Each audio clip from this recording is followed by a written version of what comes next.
partnership with P&G and their brand Secret for introducing us to Berna. Secret Deodorant is working with financial wellness experts and granting millions of young women access to financial literacy tools. We all should strive for a stress-free financial future. Next, we will turn it over to Anjali for our next session, leading on and off the court.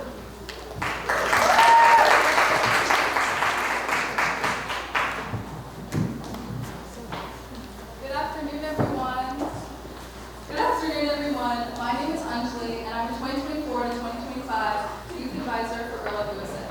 I'm also a cross-country and track and field athlete, as well as a competitive chess player. Chess is a very male-dominated sport, so I've seen firsthand the impact that gender barriers in sports can have on women, sometimes feeling alone and often unmotivated in my own chess journey. However, this pushed me to connect with girls across the world as Executive Director of Queens United Chess, the organization I lead to not only empower ourselves, but also introduce more girls to the sport through our chess lessons. This truly has shown me the potential that we all have to create the change that we want to see, especially when we unite and work together. Now, speaking of change, after decades of being in the shadow of men's sports, women's sports have recently seen an immense increase in engagement, sponsorships, and popularity. From collegiate sports breaking long-standing world viewership and attendance records to pro sports gaining nationwide attention and unprecedented amounts of revenue, our nation is currently amidst a major transformation in women's sports right now, all of which is leading up to the Olympics this summer. The number of women competing in the Olympic Games has increased significantly, from 34% of the total at Atlanta 1996 to now a commitment to reach full gender equality at the Olympic Games Paris 2024. And 4 years from now, the Olympics that will be held right here in LA. For the first time ever, women's elite sports are forecasted to produce revenue greater than $1 billion in 2024, a threefold increase in 3 years from 2021 projections. This change is essential, and it's not only our female athletes out there competing who need to see it. The increased recognition of women in sports needs to transcend into the business aspect of sports as well. Did you know? Women account for less than 20% of Division I top leadership positions. And only 1 in every 3 general managers of women's professional sports leagues are female, with the disparity in men's professional sports leagues being significantly greater. We need to see more women in positions of power in sports business, coaching, administration, and so much more.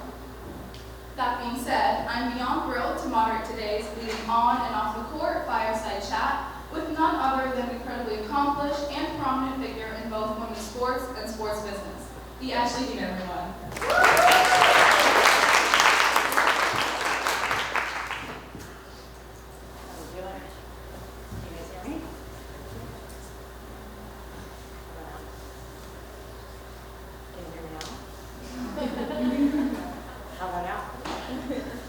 I'm a coach too, so I probably don't need it.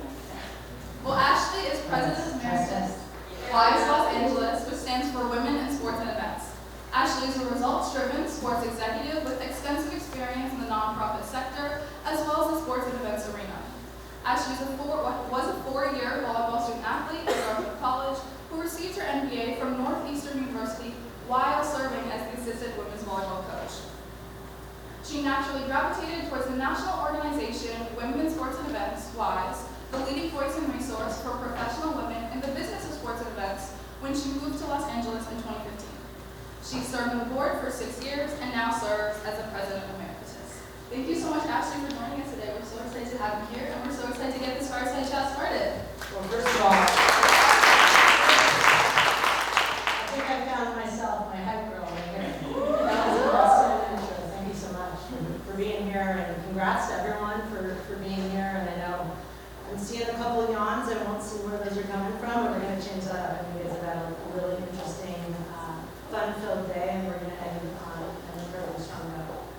So you have quite an impressive resume, a 2-time captain and Division I volleyball athlete. Can you tell us about your experience as a female athlete? Did you ever feel impacted by gender barriers in your collegiate level play? So I was an athlete, a collegiate athlete, about 20 years ago.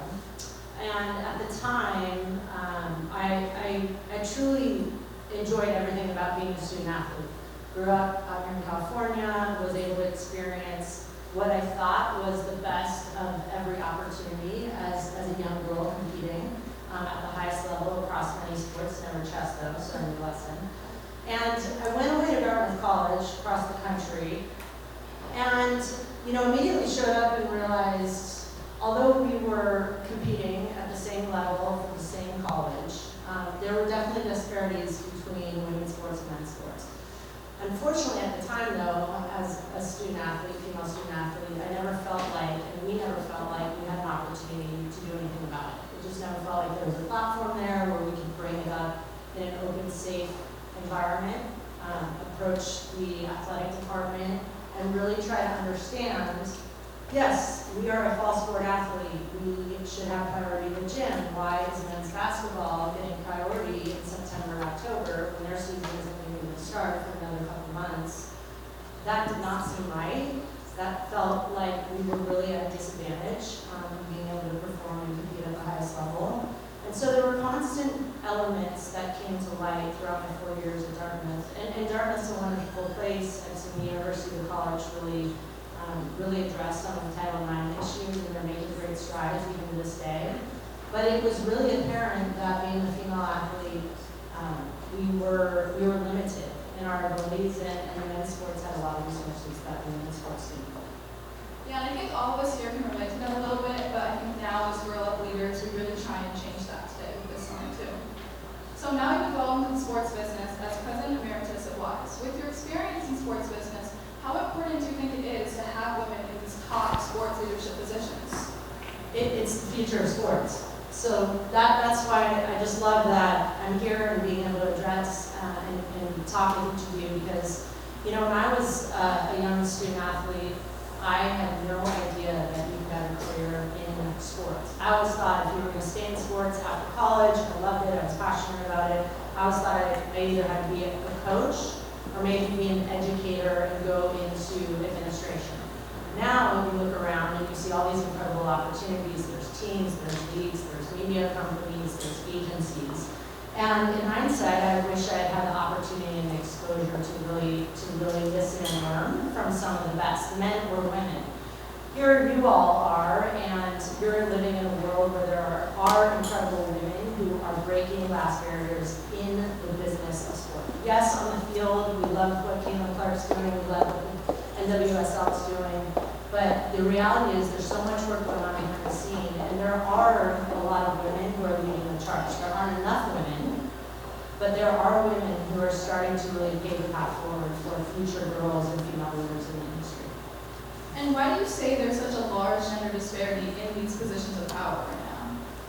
Well, it really goes back to 40, 50 years ago when you think about, and please go home and have a conversation with another female, a parent, a guardian, a female in your household, an aunt, and really try to understand what their opportunities were 40, 50 years ago. I can tell you this, that because sports 40 and 50 years ago was really dominated by not only male athletes, but men making decisions in the boardroom, that there was just not enough exposure and opportunity and motivation for young girls to build and really get involved and really funnel into a pipeline.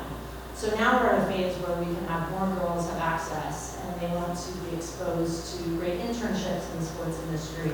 They get excited about female leaders, male leaders in the industry, and what that's going to do is that's going to build a pipeline of future employers, leaders, CEOs of organizations that are going to be female-focused, female-driven from a bigger base and bigger interest level from girls.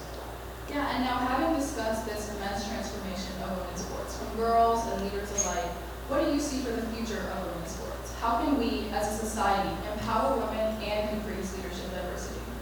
Well, let me ask you this. How many of you all are student athletes? Nice, excellent. How many of you all attend sporting events? How many of you all watch sporting events? How many of you all are daughters of people who watch sporting events?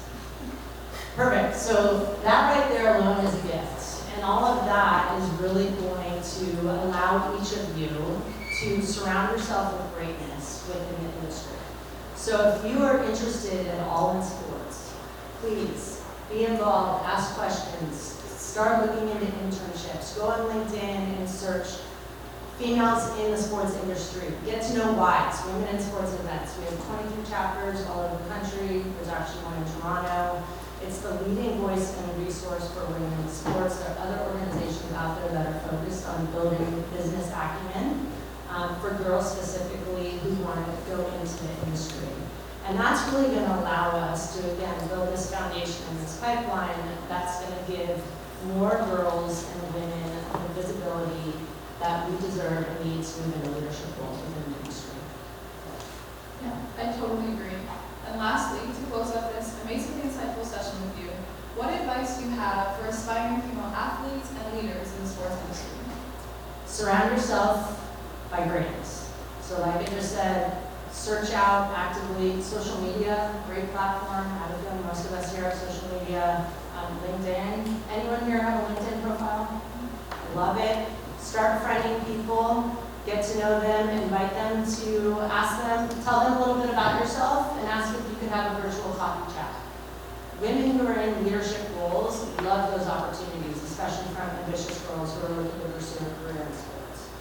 And I would say just keep showing up, keep having an opinion about sports in general. Get to know your local teams. Get to know players. These players have incredible stories that they're telling, especially in women's sports. Anyone here following any professional women's athlete right now, a female athlete? Love it, love it. I challenge everyone here, by the end of the week, find a female sports athlete that you admire in a sport that you love, because what we're also seeing is that these women who are not only talented at their skill and what they do, but they're actually able to start really leveraging their brands and their platforms. And what will happen is, Serena Williams is a great example, Serena's no longer competing, she's retired, but she started Serena Ventures. And now Serena is in a powerful position to actually make big-time business decisions that will impact the industry. We have a lot of current women's female athletes right now that are going to also have that platform, and that's just going to be able to leverage the power of girls and women in the industry. I totally agree. We all need to use each other as leaders to advance ourselves, really work together and unite. Well, thank you everyone for engaging with us in such an insightful and important and meaningful conversation. Let's give a round of applause for a really